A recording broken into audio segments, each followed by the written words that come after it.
What's going on, Solid Steppers? What's up, Tech the Titans 2.0? This is Ms.Ward coming to you from Highway 98. I am headed to Panama City. I'm actually leaving Fort Walton Beach right now.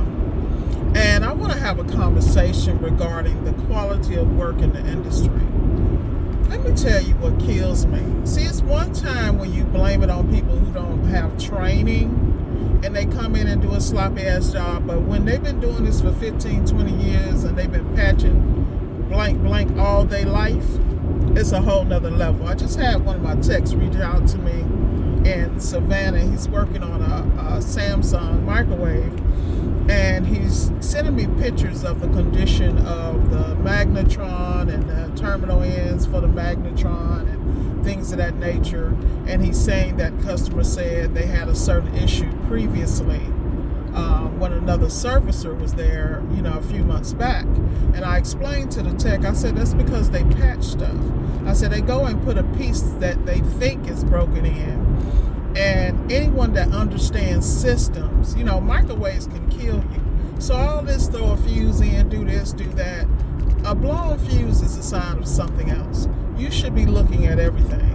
And anyone who works on Samsung, particularly the microwaves, the double ovens, they all are built the damn same, literally. They just have a fancy cover on them. I'm telling you, that's one thing about Samsung, is that they are cookie cutter. Once you understand the process, you know what to do and you know what to repair, so your butt is no longer having recalls and other issues. I'm not saying it's going to be perfect. So let me give you a prime example. The unit's not heating, So when I sent my tech out, he has the following items. He has the magnetron, the high voltage, the high voltage capacitor, the diode.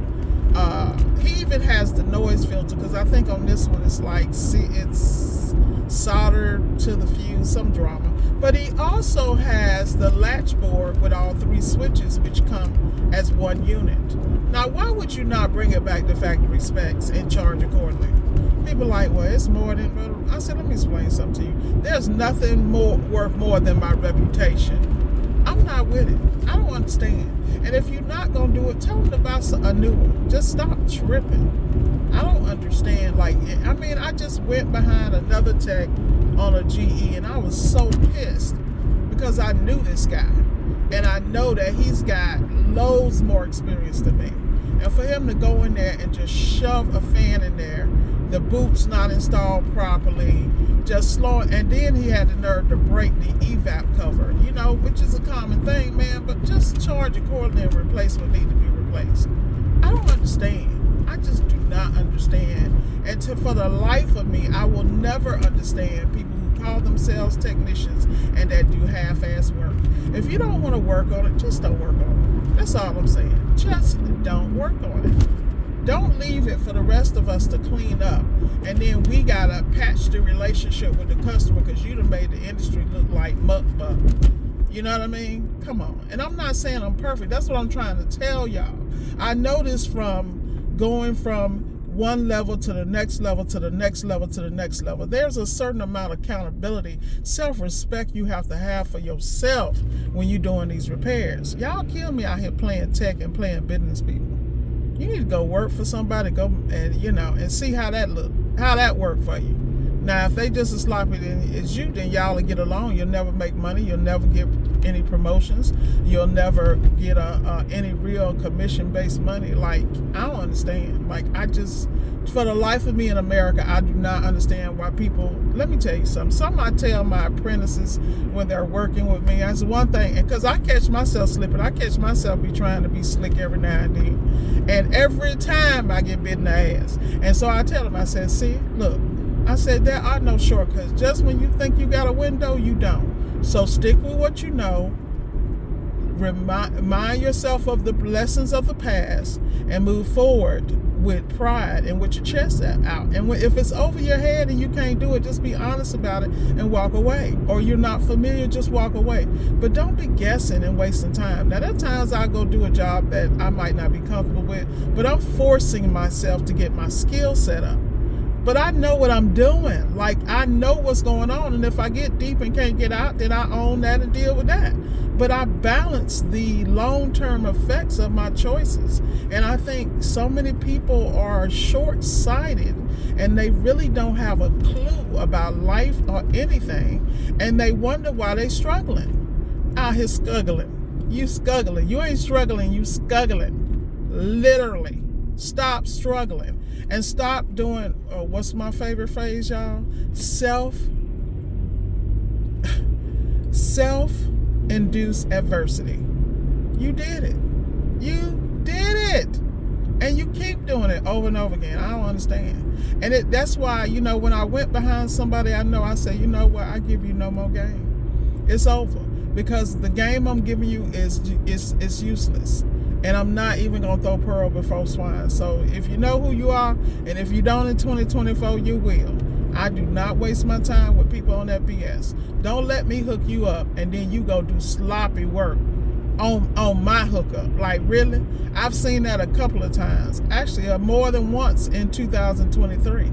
And I don't really deal with those people anymore, nor do I share my blessings and my circle of influence with them. Because why would I soil my reputation because you're an idiot? You lost your damn mind. I'm telling you, that's why I can't stand. This is why I have an issue with people. Because I am so not about re-raising grown folks. Raise your damn self. Like, who does that? And it just makes the industry look bad. And like I said, I am nowhere near perfect. But honey, I pick my battles, boo. I'm not with it. So I just wanted to get that off my chest.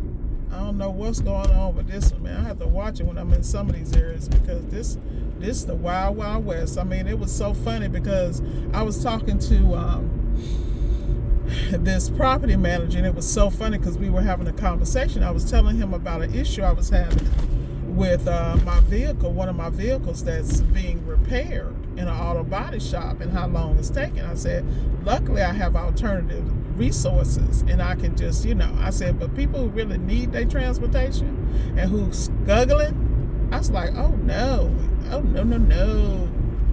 So like I told him, I said, boo, we got to do better. I definitely got to pull over and get some gas because I've been putting this on. And of course, I need to drain my own tank. Hint, hint. I'm sure y'all say that's TMI, but I love y'all anyway. But like I said, he was telling me, he said, Shell, well, you got to understand, these people are some taters. I said, okay. Now, y'all know I'm round and brown, so he doesn't look like me. He's my brother from another mother. And it's so funny when I heard him say, he said, these people here some taters. Slow poking taters.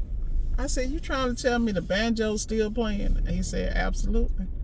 Now, those of us are from the South in the country, like, for instance, the area I live in is so funny. It's called Crestview, Florida. And a lot of people haven't heard of it, but they call it Crestucky. It's a whole story behind that name. Let's just say it used to be the seat of one of our famous United States of America organizations that we're not too proud of. Hint, hint. So at the end of the day, though, I want to tell you guys I love you. I hope you got a little bit out of my little rant. And I want you to have an outstanding day. And I want you to remember, the way you do one thing is the way you do everything. Deuces. Ms.Ward signing out. Let's go get it.